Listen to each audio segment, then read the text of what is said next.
It's time for bookkeeping, beer, and BS. To answer the question, it's a handful of people that we've got a really good relationship that are givers, not takers. They're not in it for primarily for the money. They want to make money, but they're more in it to try to grow something and do something cool.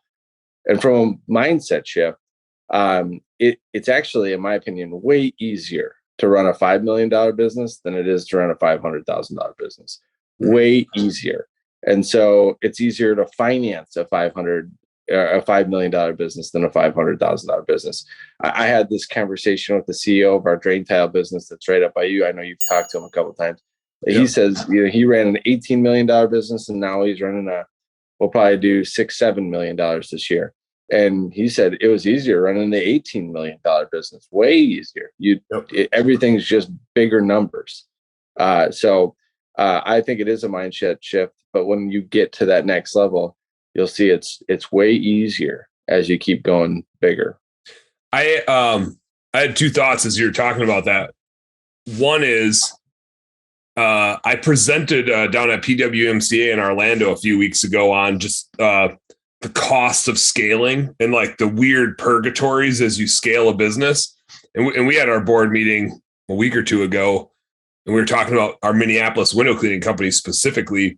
And I thought, like part of me knew that we were still in this process of these levels of scaling.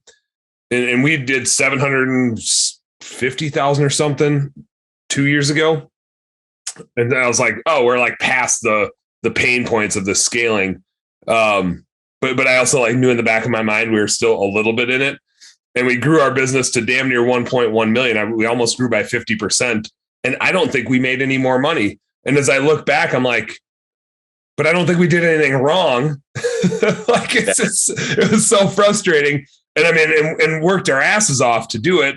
And the same, we've got this bookkeeping business that's growing like gangbusters. QR code, scan it and book a demo with me. # if you need a bookkeeper, right? But we were in this process right now. Our cost of goods sold is like getting choppy, where it was super dialed in, but now it's like, now we have a general manager and 2 managers under them because we have 18 bookkeepers. And so you just have this, again, we're in the people business. Yeah, we're bookkeeping experts, but we're really in the business of the people being our clients and the people being our bookkeepers. And that's the business we're in. So just this scaling thing is so messy and unpredictable and expensive. And so I see that it gets easier when it goes from 750 to 1.1 million or 1.1 million to 5 million or 5 million to 20 million. Like it continues, like you said, to get easier. You have more layers of insulation and more accountabilities and more people that are just thinking at a really high level and adding a whole bunch of value, and you can afford to pay them really well. It's fun seeing the movement when it's small, but you're just always on the hamster wheel. And the most rewarding part of that, but also the most costly part of that, brings me back to when we started home cleaning in Minneapolis, and we got it to like 200 to 250,000, just from nothing to something. And it like started sucking so much money out of our window cleaning business that was making money. And just the cost of even trying to run a $200,000 business where you start trying to hire a manager and then you have to have more office support and all that stuff. I showed a graph. I won't even put it on the screen because you can all picture it.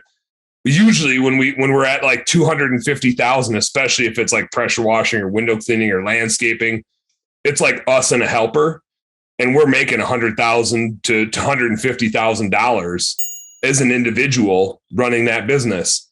And then the minute we try to start scaling it and we need to pay other people to do the work and we need somebody in the office, and then we're paying like a virtual assistant and we start having to rent a location and we start having to market more to fill up the schedule. The minute we go from like 200 to 300 or 350, like just in the business model, we go from making 100 to 150,000 to making like maybe 10 to 50, somewhere in that range. We like give up a third of what we're making to grow our revenue.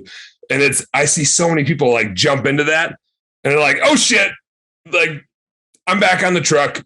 I don't want to, and you're working twice as hard and you have twice as many employees and you have twice as many pissed off customers because those employees aren't doing it the way you used to do it. Like, scaling a business is hard. And I absolutely believe and agree with you that the bigger it gets, the easier it is to run. And then there was a second thing I was going to say, but I totally forgot it when I got caught up in the cost of scaling. So all we get is the one. That's all we get.